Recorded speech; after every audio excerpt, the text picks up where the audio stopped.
El primer día, sí, el primer día que nos tocó juntos, pues fuimos a comprar una agenda para ahí anotar todo lo que hemos hablado, los objetivos, las cosas que haríamos en otros días, pero al final, bueno, eso salía lo que saliera. Esas 2 horas se nos hacían súper que cortas porque nos quedamos a la mitad de un tema y bueno, lo escribía en la agenda para que no se me olvidara y a la otra semana tuviéramos que volver a hablarlo. Como ahorita estamos jóvenes, pues nos encanta divertirnos, pero también no dejar de lado nuestras obligaciones. Entonces me hizo enfocarme muchísimo en eso.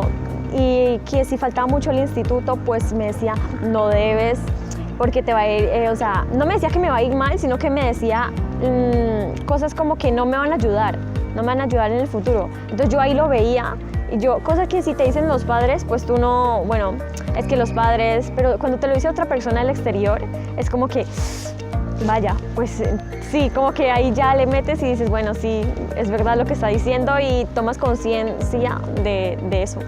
Y como un amigo que tiene experiencia y me va ayudando por ahí de cómo es la vida, de cómo progresar como persona en el trabajo, en los estudios. Yo casi no tenía como motivación, ¿vale? Sí quería ser actriz, pero decía, bueno, de ser actriz hay como 1% de que uno triunfe, pero él me decía que sí, que tú puedes, que tú tienes la energía, que tú tienes la capacidad y ve cosas que yo no veo. Ayer estuvimos hablando de que él decía que yo era divertida, carismática, muy sociable. Me hizo sentir más segura de mí misma, porque a veces uno pues dice, sí, soy seguro, que no sé qué, pero cuando otra persona te lo dice, es como que más te lo crees y más seguridad tienes en ti mismo. Arriesgarse, porque si voy diciendo a la vida no, no, no, pues nunca voy a llegar a ningún lado.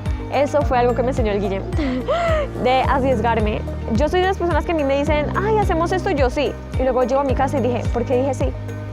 Y luego dije, ay, no, pero pues arriesgarse porque la vida es muy corta y si va bien, pues bien, y si no, pues no pasa nada, ya sabe lo que pasó y además de aprendizaje, aprendes muchísimo con las cosas, entonces, de experiencia.